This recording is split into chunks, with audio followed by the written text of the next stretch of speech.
Bienvenue dans l'inconnu.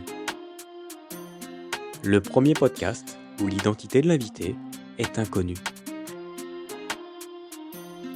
C'est le podcast qui décolle les étiquettes sociales et ne se pose pas la question de ce que tu fais et se focalise sur qui tu es. Je vous invite à découvrir avec moi l'histoire d'un inconnu, un héros, une héroïne du quotidien, source d'inspiration. On fait quasiment comme à la maison. On est parti ? Allez, c'est parti. Bon, c'est cool. Je suis très content d'être avec toi. Merci de m'accorder du temps, surtout que tu as fait le déplacement. Tu le sais, nous sommes dans l'inconnu, le podcast qui ne se pose pas la question de ce que tu fais, mais se focalise sur qui tu es.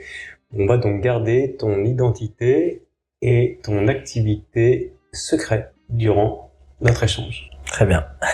J'accepte les conditions. Tu me rassures.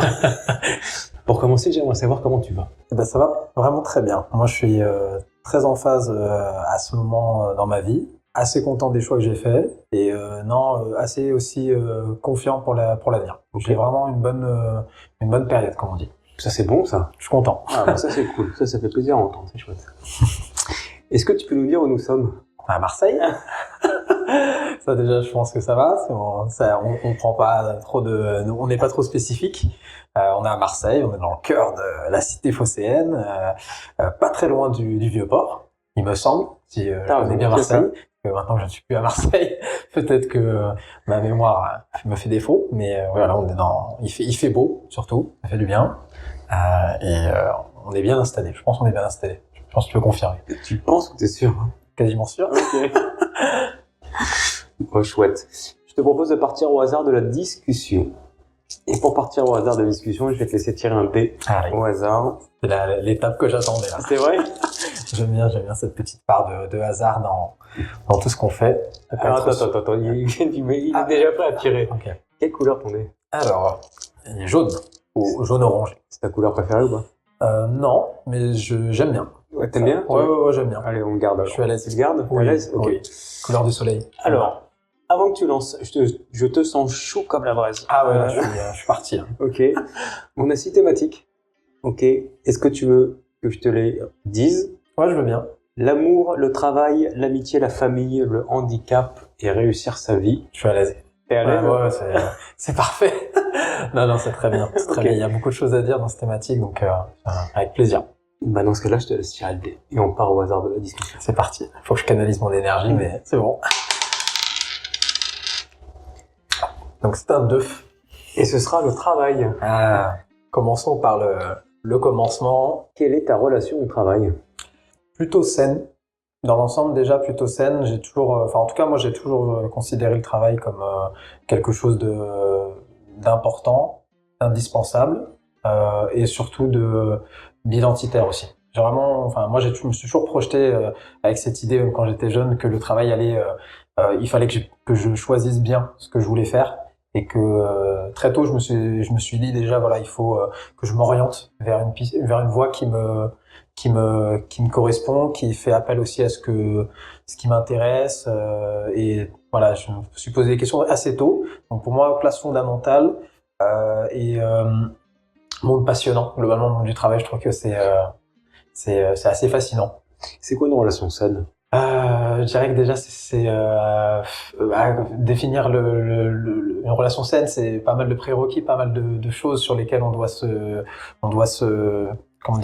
mettre en conformité, voilà, des choses importantes comme le respect, comme l'empathie. Par exemple, dans le travail, pour moi, c'est hyper important d'essayer de se mettre le maximum à la place de l'autre. Ça permet de prendre, des décisions éclairées dans le sens du collaborateur ou la collaboratrice avec laquelle on travaille. Je dirais, respect, empathie, l'altruisme aussi. C'est de penser à soi en pensant aux autres, avec toujours cette idée de rassembler des gens autour d'une idée, d'un concept.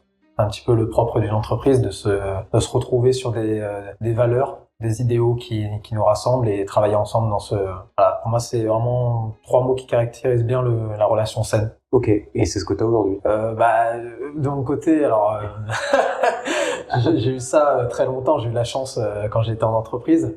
Maintenant, je suis dans une. Je sais pas si je peux rentrer dans les détails. Pas encore. Je suis en relation saine avec moi-même déjà au travail. Donc non, c'est globalement j'ai eu de la chance. Moi, j'ai toujours eu ça globalement sur tout mon parcours pro. J'ai jamais eu ce manque de considération, ce manque d'écoute et de prise de mon avis. J'ai toujours eu beaucoup de chance sur ça et c'est pour ça que je le valorise parce que je sais que c'est précieux et voilà, c'est quelque chose que je veux chérir à mon tour aussi. Ok. Est-ce que tu exerces le travail dont tu rêvais petit? Non, quand j'étais petit, je voulais pas faire ce que je faisais. J'ai toujours été fan de sport, donc globalement ça a toujours pris une place hyper importante dans ma vie et je me rappelle que quand je regardais le foot, la Ligue des Champions sur TF1 à l'époque de Thierry Gilardi, Jean-Michel Larquet, c'était vraiment je voulais être commentateur sportif. Okay. C'était vraiment ma vocation, transmettre des émotions déjà. Okay. C'est vraiment ça que je voulais faire. J'ai pas fait ça. Je suis content finalement de pas avoir fait ça. Le journalisme, ça m'a toujours passionné. Quelque part, j'ai gardé un lien avec cette passion-là, avec ce rêve. Ouais, c'est ce que j'allais te dire, mais on y viendra plus tard. Mais je ressens déjà commenter. Ouais. Oui, non, c'est la partie commenter. Ouais. Ok. Qui est importante. Ouais. On va repartir LD. Ouais. On part sur une deuxième thématique. Allez, c'est parti. L'amour. Vaste sujet. Hyper important. Ce que j'adore, c'est que tu pars. Vas-y, je te laisse partir. Il part. Mais parce que c'est vrai qu'en fait, tes thèmes m'inspirent. Non, c'est intéressant. L'amour, c'est un peu, je pense, c'est la base de tout. Je pense que il faut de l'amour dans à peu près tout ce qui existe. On parlait des relations, mais aussi par rapport à tout, en fait, à ce qui nous entoure. Il faut de la passion, il faut de l'amour dans ce qu'on met, dans ce qu'on donne, dans ce qu'on reçoit, dans ce qu'on désire transmettre. C'est un concept assez phare, quoi, je trouve. Est-ce que l'amour, c'est être égoïste? Déjà, moi, ma définition de l'amour, c'est de donner, on va dire, sans avoir, pas sans compromis, mais donner sans attendre de recevoir, quelque chose de très spontané, très sincère. Je sais pas, c'est difficile comme question parce que tu me poses des questions qui sont très, très intéressantes et auxquelles je ne m'étais pas préparé. C'est parfait. C'est l'objectif. C'est génial. Non, mais. T'as écouté des épisodes? Bien sûr. Bien sûr. Oui, je connaissais les thématiques, mais effectivement, cette question-là en particulier, non, c'est. Elle est spéciale pour toi. J'ai une relation très, par rapport à ce que tu me disais, être égoïste. Je sais pas, je pense que c'est important de se préserver, de se protéger. L'amour, c'est un sentiment qui peut dépasser, qui peut submerger. Donc, je pense que c'est important de se connaître plus que d'être égoïste. En fait, c'est se connaître. Tu vois, cette notion de se dire, ok, je sais qui je suis, je sais ce que je veux. Pour moi, c'est pas de l'égoïsme. C'est du respect aussi envers l'autre. Ok, et envers soi. Et envers soi, évidemment. De se connaître, de savoir à peu près où on veut aller, qui on est, comment on se définit, et comment on veut aimer, et comment on veut être aimé. Et je dirais que du coup, pour moi, c'est pas de l'égoïsme. C'est vraiment, c'est de la compréhension de soi, de la connaissance. Et du coup, ça se répercute en respect envers la personne de l'autre côté, quoi. Ok. Et qu'est-ce qui te fait le... Je vais la refaire. C'est bien, je suis pas le seul à galérer. En fait, je me rends compte que je vois pas sans mes lunettes, c'est horrible. Qu'est-ce qui te fait... Oh là là, attends, je vais prendre mes lunettes. Je t'inquiète parce que moi je suis myope. Sans mes lentilles, c'est fini. Je savais même pas qui m'interroge. Non, pour moi, c'est nouveau. Hein. C'est Arnaud en face. Hein. C'est toi. Non, qu'est-ce qui te fait te sentir le plus aimé dans une relation? Qu'est-ce qui me fait sentir le plus aimé? Je dirais c'est le degré d'implication de l'autre envers moi. C'est à quel point elle est prête à me donner et à m'aider. En fait, moi, l'amour, je le vois vraiment. Il y a ce concept très romantisé de l'amour où on voit effectivement ça beaucoup dans la culture populaire. Et moi, je vois vraiment plus l'amour comme une marque d'implication, en fait, émotionnelle envers quelqu'un, où on est prêt à construire ensemble. Et du coup, je dirais que le fait d'être impliqué, d'être concerné par une personne, pour moi, c'est la meilleure façon de se sentir aimé, quoi. Ok. La meilleure preuve, en tout cas. En ce moment, est-ce que t'es amoureux? Non. À ce moment, je suis pas amoureux. Non, j'ai beaucoup d'amour en moi, pour le monde, en tout cas. Je suis peut-être amoureux du monde. Je suis pas amoureux d'une personne spécifiquement, mais Mais sur ça, ouais, je suis assez, je suis assez optimiste par rapport à l'amour. Je suis assez optimiste par rapport à ça. Je trouve que c'est un concept qui, même quand les temps sont durs, reste un peu insubmersible, quoi. Ok, Voilà. merci de ton partage. Allez, je vais te faire une dernière question et tu vas retirer une dernière fois le dé. Ok, c'est parti. 4. La famille. La famille. Et je vais t'en poser 2 en fait. Ok. Quelles valeurs familiales sont les plus importantes pour toi? Bonne question encore. J'aime beaucoup. Non, la famille, ouais, les valeurs, je dirais, encore une fois, le respect pour moi c'est la base de tout. Dans une famille encore plus, souvent c'est effectivement c'est difficile avec les divergences de chacun de faire famille comme ça, de se rassembler. Mais je pense que le respect c'est la base pour qu'une famille soit la plus saine, la plus équilibrée possible. Ouais, l'écoute, de l'attention. Encore une fois, je pense qu'on a tous besoin d'une famille comme un backup, comme quelque chose sur lequel on peut ça peut s'appuyer. Je pense qu'on a tous des expériences de vie qui font que on a besoin de soutien. Je pense que l'écoute de chacun, moi je sais que personnellement ça m'a beaucoup aidé avec la vie que j'ai, où j'ai fait des choix qui m'ont parfois un petit peu éloigné de ma famille, ou en tout cas simplement géographiquement. Moi j'ai une vision je suis un peu un citoyen du monde, donc pour moi la famille est toujours près du cœur et pas forcément pas besoin d'être à côté. Voilà, dans la même ville. Ouais, j'ai une implication qui fait que voire même dans la même région. Ouais. Effectivement.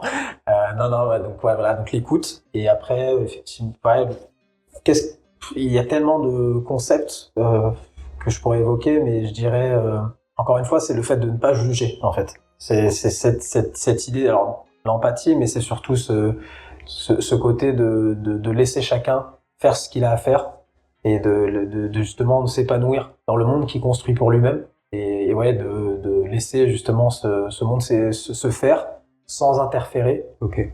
Ça me semble le plus important dans une famille. Ok. Comment tu décrirais la relation que tu as avec tes parents?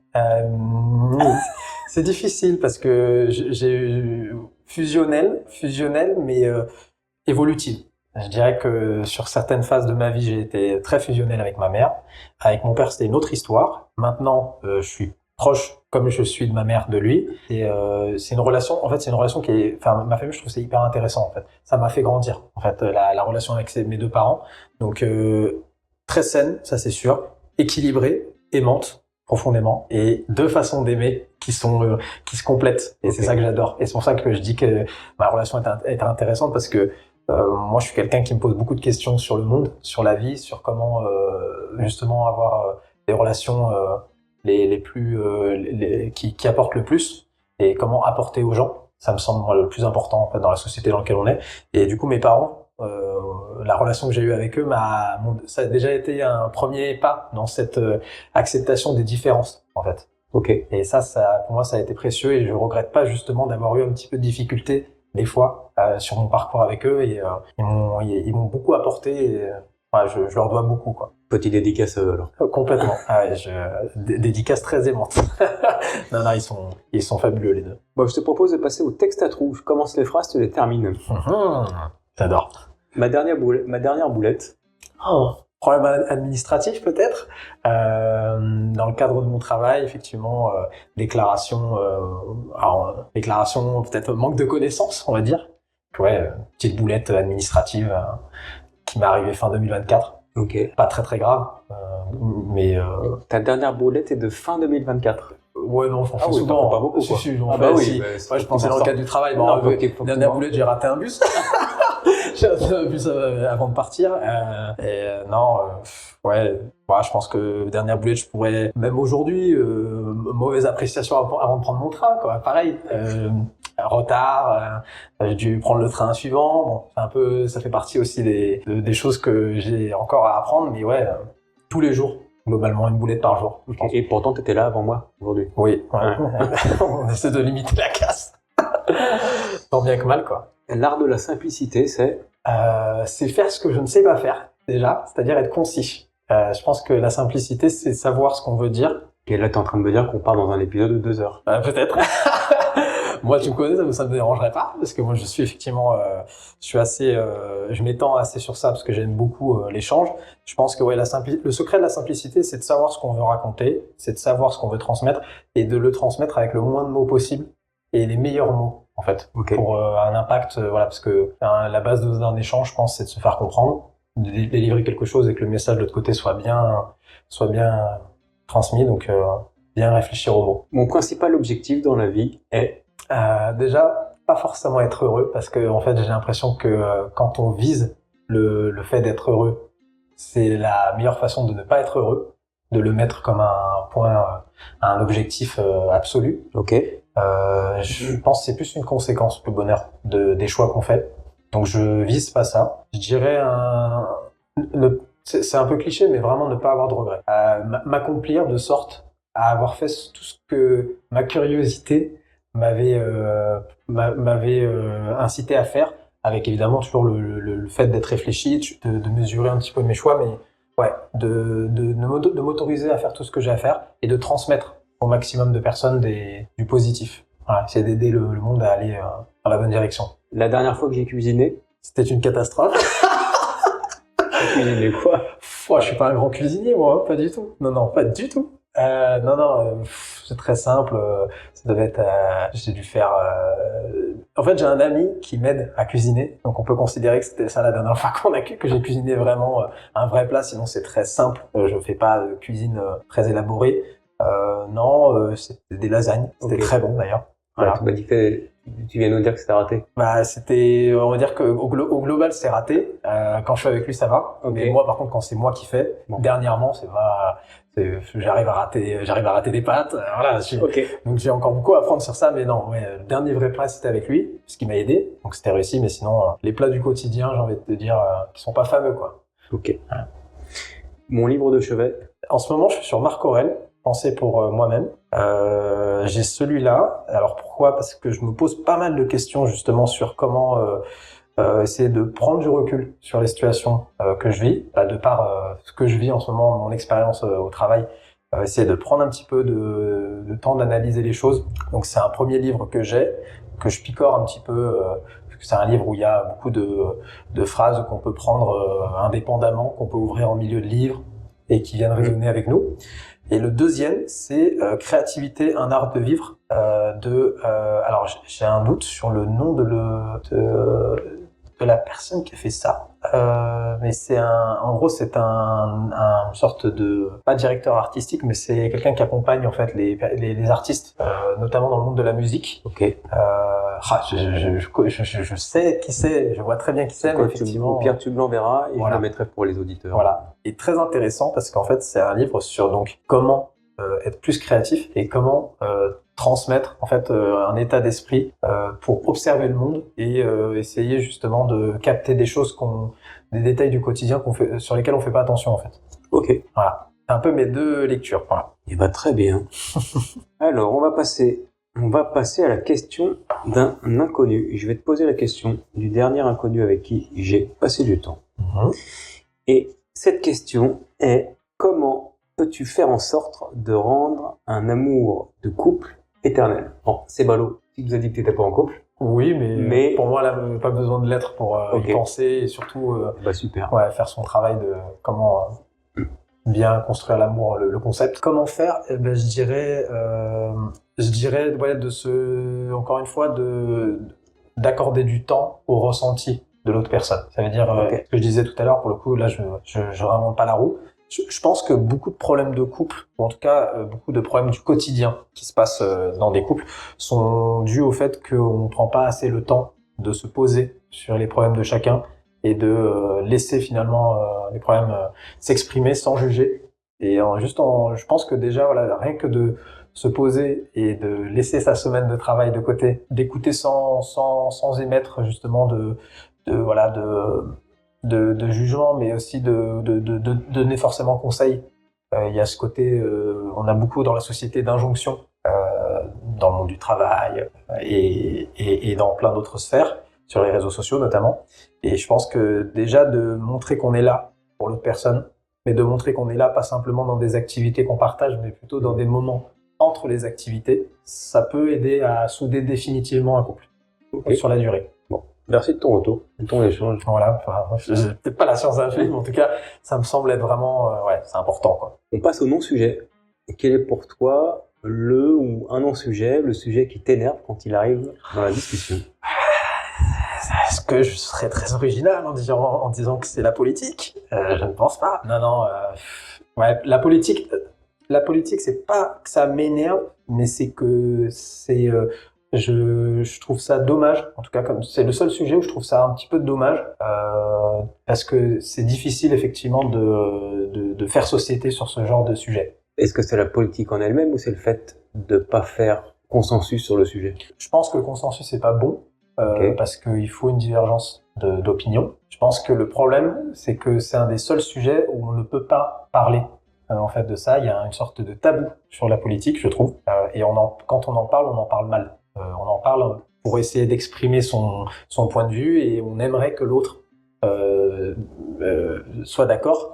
Et je pense qu'en fait, il faudrait le faire un peu de manière, comme beaucoup de sujets en fait, de manière presque scientifique, un peu où on donne simplement sa vision, chacun donne sa vision, et on se dit ok, qu'est-ce qui t'amène à penser ça, voilà, quelles sont tes sources, ok c'est intéressant, j'avais pas vu ça comme ça. Et donc est-ce que c'est la politique ou c'est le fait de pas avoir d'échange? Ouais, et d'être assis sur je pense de camper sur ses positions. Je pense que c'est plus le deuxième, c'est plus le fait de pas avoir d'interaction, de refuser l'interaction sur certaines thématiques comme ça, qui nous fait plus de mal que de bien, surtout sur des sujets aussi importants que la politique en fait. C'est tabou, donc je peux comprendre qu'on n'en parle pas, mais c'est dommage parce qu'en fait je pense que c'est le sujet qui devrait être débattu en société, avec du recul. Ça aiderait beaucoup de gens, je pense, à se sentir mieux aussi. Ok. Voilà. Et sinon, il y a aussi un sujet où je trouve ça, c'est pas un non-sujet, mais je trouve ça dommage aussi. On n'y accorde peut-être pas plus d'importance, c'est le sujet climatique, environnemental. Pareil, je trouve que c'est le problème du siècle. Et j'aimerais qu'on en parle sans tomber dans des raccourcis, qu'on se pose la question de qu'est-ce qui se passe collectivement, parce que ça donnerait des raisons d'agir. Je trouve qu'on gagnerait tous à ça. Ce serait bien. Donc il y a un lien entre la politique et la partie écologique. Ouais. Il y a en tout cas dans l'engagement, ouais.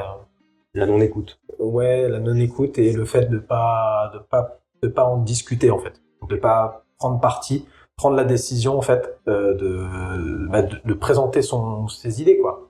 Ok. Ce qu'on en pense. Et d'écouter les autres. Aussi. C'est un peu les deux quoi. Avant de partir, s'il te reste quelques jours, quelques mois avant de mourir, qu'est-ce que tu ne souhaites pas regretter? Qu'est-ce que tu aimerais faire? Alors, ce que je ne souhaite pas regretter, c'est mes erreurs. Il faut, et je me le dis à moi-même aussi, hein, parce que c'est pas facile au quotidien. Mais je pense que c'est important de dédramatiser les choix qu'on fait, parce que on est dans un ensemble qui est très complexe. Concrètement, enfin, la vie, personne ne sait qu'est-ce que c'est, ou voilà, pourquoi on est là, qu'est-ce qu'on doit y faire. Du coup, je pense que dédramatiser, ça permet de déculpabiliser. Donc, je veux pas regretter les choix que j'ai faits. Ce que je voudrais faire le plus, en fait, j'ai pas d'envie qui dépasse les autres envies que j'ai. En fait, Okay. Je fais déjà ce que j'essaye. On m'en donne une comme ça. Bah, s'il me reste plus beaucoup de temps, je pense que je reviens auprès de ma famille et je partage les derniers moments avec mes amis aussi. Très important pour moi aussi les amis. Pour moi, c'est quasiment aussi, avec la famille, c'est un ensemble indissociable, en fait. Okay. Donc ouais, partager du temps avec mes proches, c'est important. Surtout sur la fin. Ouais. On passe au partage de vie. Tu vas retirer le dé. Ouais. Je te donne la consigne avant. Mmh. Si tu fais un chiffre pair, l'objectif, ce serait que tu nous partages la leçon de vie la plus importante pour toi. Si tu fais un chiffre impair, ce serait de nous partager le moment le plus douloureux que tu aies traversé, mais surtout de nous donner les ressources que tu as utilisées pour t'en sortir. Ok. Et ça, l'objectif, c'est vraiment de pouvoir inspirer en fait d'autres et qui sont peut-être Dans cette situation-là, que tu as déjà vécues, complètement. pour pouvoir leur donner un peu d'inspiration. Allez, ce genre de défi, ça me plaît. Non, c'est très bien. 4. Ok, 4. Donc on est sur paire, donc on est sur La leçon de vie que tu aimerais partager. Il y en a plein, mais si je dois en retenir une, ne pas hésiter à à vivre comme on imagine vivre, écouter les autres, mais ne pas placer les autres devant soi. C'est un ensemble un peu sur cette leçon-là, c'est vraiment apprendre à vivre avec soi pour vivre avec les autres. Ok. Voilà, si je vais résumer. Très bon résumé. T'as été focus là. T'as vu, c'est rare. Hein. Je t'avais dit concis, bon, c'est peut-être la première fois que je l'ai été sur cet épisode. Je te propose de passer à la question à un inconnu. Ça va être à ton tour de poser une question au prochain inconnu. Pour moi, la question que j'aimerais poser, c'est quel est l'état d'esprit qu'il faut adopter ou qu'il faudrait adopter pour permettre à la société d'avancer. Alors, quel est l'état d'esprit qu'il faudrait adopter pour permettre à la société d'avancer. Ok.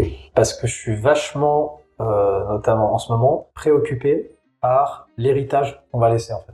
Ok. Alors, encore sans doute de belles choses à vivre, mais en fait ça me préoccupe. T'as des enfants ? Non. J'espère un jour. Bah, j'espère pour toi aussi. Voilà. Enfin, si c'est ce que tu souhaites. Oui, c'est ce que je On n'est pas souhaite. obligé d'avoir des enfants. Complètement, oui. Non, mais c'est vraiment ce que je souhaite. Et en fait, je suis vraiment préoccupé par l'héritage, non pas pour un but très égocentrique, narcissique, enfin, pas du tout pour qu'on se souvienne de moi, mais plus qu'on se souvienne de ce qui s'est passé, qui a aidé à avancer à ce moment-là. Ok. Je trouve et c'est normal, au quotidien, on est dans un monde qui nous fonctionne notre temps, notre quotidien, il est rempli de rendez-vous, vie pro, vie perso, on enchaîne, on continue. Et je trouve que, ouais, se poser la question de qu'est-ce qu'on pourrait apporter à l'ensemble de manière, en fait, pérenne, évidemment qui va nous survivre. Et j'ai envie de dire, même évidemment, sans peut-être y apposer notre prénom et notre nom, en fait, je trouve que ce serait une bonne façon un peu de rendre au privilège qu'on a d'être à tel endroit, à ce moment-là. Et en fait, on est le produit de tout ce qui a eu lieu avant. Je me dis, voilà, ce serait bien d'essayer de réfléchir collectivement à ça, de rassembler des personnes justement qui veulent faire avancer les choses, d'en discuter plus, d'où l'enjeu, de discuter des sujets importants, de pas avoir peur des sujets, je pense, qui sont un peu desquels on ne veut pas discuter en public. Je pense que c'est ça la société. En fait, c'est de discuter de tout et d'avancer avec les divergences, parce que des fois les divergences c'est justement la ressource dont on a besoin pour faire avancer l'ensemble. Moi j'ai l'exemple de classe où on pense tous quelque chose et puis il y a quelqu'un qui lève la main et il a une pensée divergente et en fait c'est lui qui a sur un point. Moi j'ai plein d'exemples, problèmes de matinée, problèmes de maths où on trouve pas la solution, on pense tous d'une certaine façon, d'une certaine manière et puis il y a quelqu'un qui lève la main et qui propose une autre manière de penser le problème, autre perspective et hop tout le monde converge. Parce que c'est évident, parce que ça fait sens, en fait. Ok. Voilà. Et ben, ce sera posé au prochain invité. Ce sera la semaine prochaine. Je sais pas si je lui fais un cadeau. Mais en tout cas, je pense qu'il y a matière à discuter. Ah bah, ça c'est sûr. Je pense que le podcast va peut-être durer un peu plus longtemps. C'est un véritable sujet de philo, mais Ouais. non, mais elle est hyper intéressante. Elle sera posée. Tu pourras l'écouter après. Ouais, avec plaisir. Une semaine après ton épisode. J'adore. On passe au titre de l'épisode. Ce que je te propose, c'est de me donner quelques mots sur ce que tu viens de me raconter, sur ce qu'on est en train de vivre pour le titre de notre épisode. Déjà, action. Dans un premier temps, action. Alors, je te sors les mots que j'ai. Hein, Ouais, et après, si tu veux faire une petite phrase, c'est oui, cool. Oui, voilà. Je l'ai bien compris. Il va falloir que je sois concis. Il faut que je me l'applique, cette consigne. Moi, j'ai action et partage, mais en fait, j'ai deux idées. Que j'aimerais assembler, l'idée de prendre sa responsabilité et de se mettre en mouvement, et l'idée de rassembler et de connecter les gens pour quelque chose qui a du sens. Donc je cherche des mots effectivement qui peuvent venir connecter. Donc non, action ça me paraît bien. Bon, action-réaction, c'est un peu un cliché, hein. Mais action et alors pas connexion, mais action et ou agir, avoir effectivement ce qui sera le mieux pour l'algorithme. Alors là, on met l'algorithme de côté. Ouais, là, ce qui est important, c'est ton titre. J'adore. Ok. Bon, alors du coup, Tu vas pas t'en tirer comme ça. ouais, je pensais. Hein. Je me mets rattrapé par le callback. Non, bon alors, du coup, je dirais agir plutôt que action, du coup. Agir et connecter. Ouais, parce que Agir et connecter. Ouais, Écoutez dans la boîte, ce sera le titre de notre épisode. trop bien. Incroyable. On passe à la dernière question. Allez. Et la dernière question de cet épisode est de répondre à la plus grande inconnue de celui-ci. Qui es-tu? Alors, Je te laisse libre. Ouais. Feel free. Allez, c'est parti. Du coup, alors moi, c'est Adrien Ruiz. J'ai 27 ans. J'habite, du coup, à Bordeaux. Donc, j'ai fait un petit trajet pour venir. Et un grand merci à toi. Ça me tenait à cœur. De prendre ce temps dans cette semaine familiale Ouais, pour venir échanger. Non, avec grand plaisir, vraiment. Du coup, pour me présenter, donc ça, c'était perso. En pro, c'est ce que je disais. Donc, j'ai travaillé pendant plusieurs années chez Cultura, puisque la culture, l'échange, le partage, c'est quelque chose qui est identitaire chez moi. Et du coup, là, depuis juin 2024, j'ai lancé une entreprise qui s'appelle Conteur Moderne. Donc, conteur comme un conte, une histoire qu'on raconte. Et pas le compteur EDF. Exactement. Je ne serais pas comptable ou électricien.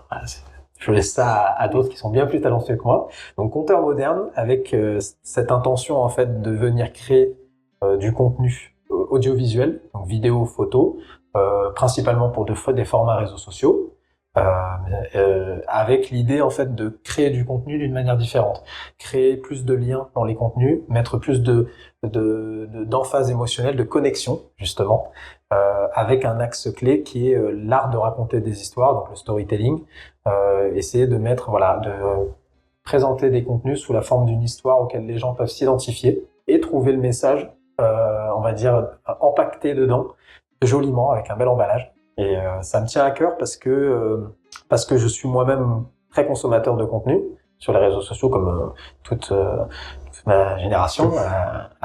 Mais en 97, je pense que toute ma génération s'identifie à ça, et on ressent en fait ce besoin d'aller plus loin maintenant, de déconnecter d'une part, et quand on se connecte, de le faire pour quelque chose qui a du sens. Et j'aimerais contribuer aussi à la santé mentale de ma génération et à la santé mentale de la population, d'où le fait de connecter, de transmettre, de véhiculer et d'agir en responsabilité, et du coup de créer à mon échelle dans le pro des contenus qui touchent, qui sensibilisent, qui informent et qui atteignent quand même le but recherché par les marques, les entreprises, les commerçants que j'accompagne. Et comment est venue cette idée, ce positionnement en fait, parce qu'il n'est pas forcément commun?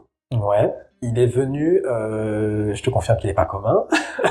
Non, il est pas commun. Après, je pense il part d'un constat, c'est que globalement, comme je te disais, je trouve que on a une société dans laquelle on consomme énormément de contenu, et on se rend compte que la majorité des contenus qu'on consomme font effet en fait soit de distraction, de divertissement, ce qui est très bien à un certain dosage, on va dire, mais c'est en train de prendre le dessus sur d'autres activités, sur d'autres moments de vie, par dépit, par frustration. Et j'aimerais aider, en fait, et cette constatation, en fait, elle m'a fait prendre conscience qu'il fallait changer la manière dont on crée le contenu. Et à mon humble échelle, quand j'étais chez Cultura, de par les échanges avec les équipes en interne, j'ai senti qu'il y avait aussi ce besoin de créer différemment. Et je suis porteur d'une vision, en tout cas d'un rêve. On parlait de qu'est-ce que je veux faire le plus, mais ce qui m'inspire le plus en ce moment, en tout cas, c'est de créer du contenu, peut-être de percer un mur qui n'a pas été percé en 2025 dans la façon de créer des contenus, et de trouver là une authenticité et un lien humain qui nous permet de nous reconnecter via le virtuel et qui nous incite, par exemple, à passer plus de temps ensemble en dehors réel. Voilà. En fait, c'est trouver le contenu qui ne sera pas un substitut du monde réel, mais un connecteur. Ok, c'est une belle promesse en fait. En tout cas, une belle, je trouve pas mon mot, mais une belle direction. Ouais. Surtout pour je vais dire entre guillemets, je fais le signe, mais pour une jeune génération, on va dire, de vouloir reconnecter le réel, et de se rendre compte que le virtuel en fait n'est qu'un apparat. Ouais, c'est un outil en fait. Ça, c'est une façon de connecter au monde. Attention et que ça ne soit plus la seule façon de connecter. Pour moi, ça doit rester au service du monde et pas devenir le monde. Ok. Est-ce que tu veux rajouter quelque chose, Adrien? Déjà, je pense que j'ai pas mal blablaté. J'ai pas mal raconté ma vie. Non, très content. J'aime beaucoup la démarche du podcast. Je trouve que c'est intéressant ce que tu apportes. Et c'est pour ça que je suis déjà ça au quotidien et j'ai juste hâte d'entendre les prochains, comme j'ai pu écouter les précédents. Parce que, encore une fois, comme je te disais, agir et connecter, c'est pas des mots simplement que je prononce pour faire bien. C'est vraiment, j'ai un vrai intérêt sur l'humain. J'ai un vrai intérêt sur chaque destin et je sais que c'est aussi ce qui t'anime, l'histoire derrière chacun et les enseignements qu'il peut tirer et transmettre. Et en fait, bah ouais, je suis toujours impatient de découvrir en fait ce que chacun peut venir apporter dans ma vie, ce que je peux apporter aussi dans la vie des autres. Parce que pour moi, c'est la meilleure façon en fait d'apporter quelque chose définitivement aux gens et encore une fois de faire société. On oublie, je pense souvent, qu'une société c'est pas une somme d'individus qui vont travailler dans des bureaux ou travailler et faire leurs activités quand ils sortent du travail. Et une société, on est tous dans les mêmes lieux, tous dans les mêmes espaces, au même moment. Il y a un moment où il faut essayer de reconnecter. Ça serait ultra précieux, ultra enrichissant. C'est un peu mon leitmotiv. Bah, écoute, merci beaucoup pour ce retour. Eh ben, merci à toi. C'était très agréable. Bah écoute, on déclue, on finit. C'est parti. Allez, top. Merci beaucoup Adrien pour notre échange dans l'inconnu où le bonheur est parfois caché. J'espère que vous avez tout autant apprécié que moi mon échange avec Adrien. Je vous invite à partager cette dernière phrase, je la foire tout le temps quoi. Je vous invite à partager, commenter. Si c'est le cas, n'hésitez pas à nous suivre sur les réseaux sociaux. Je vous le dis à la semaine prochaine, même jour, même heure. Merci Adrien. Merci à toi.